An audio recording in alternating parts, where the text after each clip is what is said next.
Salah satu kejeniusan Anies adalah ketika di tahun 2024 Anies gagal maju sebagai Cagup Jakarta, teman-teman. Namun setelah itu Anies bangkit dan mengatakan bahwa ia akan membuat ormas ataupun partai politik. Nah, yang menjadi kebanggaan saat ini adalah bagaimana Anies Baswedan kemudian uh, menunaikan janjinya untuk membuat partai politik ya. Dan lahirlah gerakan rakyat yang kita kenal saat ini, teman-teman. Dan ini adalah bentuk daripada perjuangan Anies yang tidak ada henti-hentinya, teman-teman. Walaupun kalah di Pilpres 2024, tidak menyurutkan semangatnya untuk terus dalam dunia politik. Akhirnya gerakan rakyat menjadi sebuah partai. Kita lihatlah dari bulan Januari, gerakan rakyat dideklarasikan sebagai partai politik, didaftarkan dan sebagainya, teman-teman.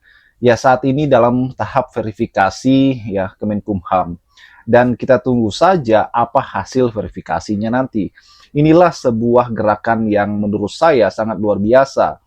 Dan kalau kita melihat juga dengan nama besar Anies Baswedan saat ini, saya yakin bahwa gerakan rakyat ini bahkan tembus parlemen 2029. Kita lihatlah bagaimana hasil daripada survei SMRC yang menyatakan partai Anies Baswedan ya mendapatkan 0,5% suara. Menurut saya ini cukup besar, teman-teman. Kenapa? Karena partai politik gerakan rakyat belum sah ya, sebenarnya belum lolos verifikasi, tapi sudah mendapatkan sebuah survei yang sedemikian besar dan lumayan menurut saya. Apalagi nanti kalau memang gerakan rakyat ini betul-betul mendapatkan SK Kemenkumham, saya yakin ini jauh lebih luar biasa lagi, teman-teman. Yuk kita simak video berikut. Yang terhormat Ketua Umum DPP Gerakan Rakyat Sakti Hamid, yang saya hormati Ketua Dewan Pakar DPP Gerakan Rakyat Zulfikar Hamid, Profesor, dan semua hadirin yang tak mungkin tersebutkan nama satu persatu. Alhamdulillah, sore hari ini saya merasa bersyukur sekali bahwa konsistensi perjuangan pribadi-pribadi yang menginginkan adanya perubahan Indonesia kumpul bersama dalam sebuah wadah gerakan rakyat dari mulai cikal bakal 2 tahun yang lalu persis bulan ini 2 tahun yang lalu. Hari ini memasuki babak baru. Kenapa sebuah babak baru?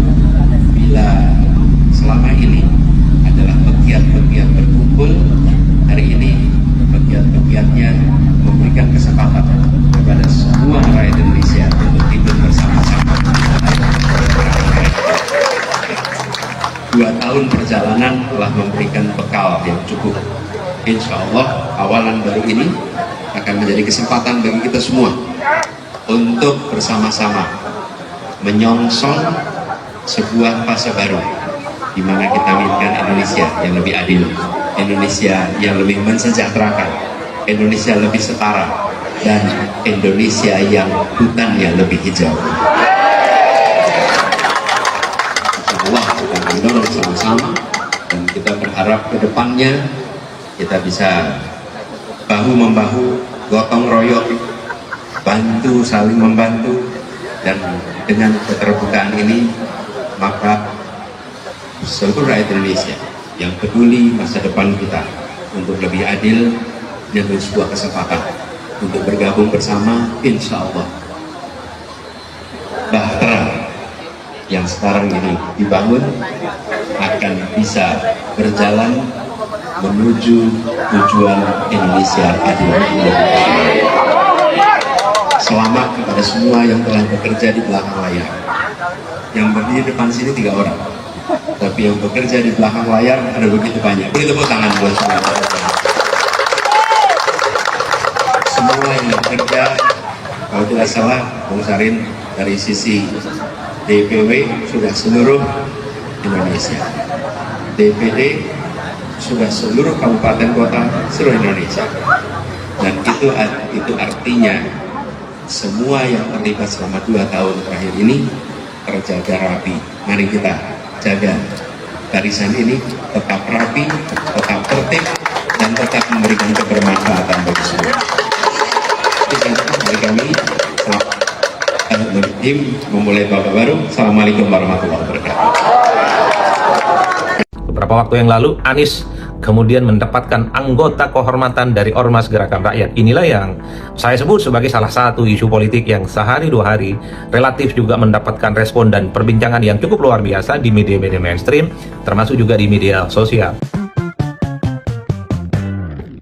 Bismillahirrahmanirrahim. Assalamualaikum warahmatullahi wabarakatuh. Saya kira salah satu isu politik yang menarik untuk diperbincangkan hari ini adalah soal Anies Baswedan, mantan gubernur Jakarta, yang juga adalah mantan calon presiden di 2024 yang lalu, kini resmi menjadi bagian dari keluarga besar Ormas Gerakan Rakyat. Beberapa waktu yang lalu, Anies kemudian mendapatkan anggota kehormatan dari Ormas Gerakan Rakyat. Inilah yang saya sebut sebagai salah satu isu politik yang sehari dua hari relatif juga mendapatkan respon dan perbincangan yang cukup luar biasa di media-media mainstream, termasuk juga di media sosial. Ada beberapa hal yang saya coba untuk highlight terkait dengan Anies secara resmi dan secara sah sudah menjadi bagian dari keluarga besar Ormas Gerakan Rakyat, menjadi anggota kehormatan.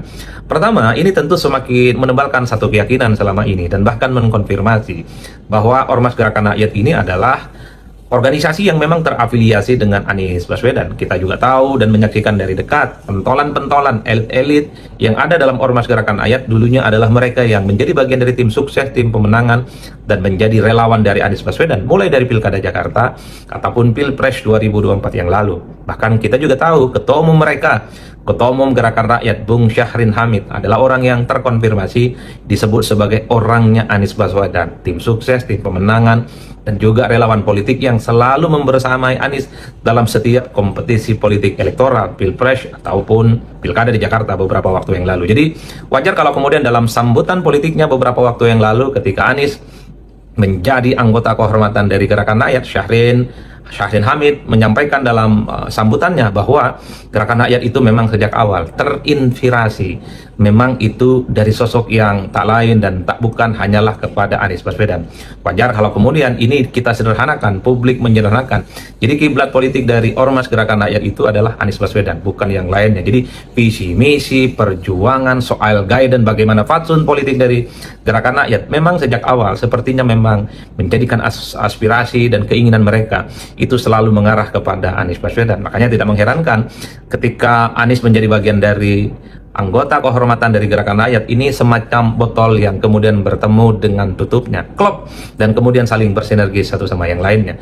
Dalam sambutan politiknya ketika Anies mendapatkan anggota kehormatan dari Ormas Gerakan Rakyat ini, Anies mengapresiasi dari individu dan pribadi yang kata Anies selalu berkumpul menjadi bagian dari ikhtiar untuk terus melakukan perubahan-perubahan menuju Indonesia yang lebih makmur, lebih adil, dan pemerataan yang jauh lebih merata di semua sektor kehidupan. Itulah yang saya sebut bahwa faktor yang pertama ketika Anies Baswedan resmi menjadi anggota kehormatan dari Gerakan Rakyat ini semakin menebalkan satu keyakinan, ya, bahwa Ormas Gerakan Rakyat adalah kendaraan politik, organisasi politik yang memang terasosiasi dengan Anies Baswedan.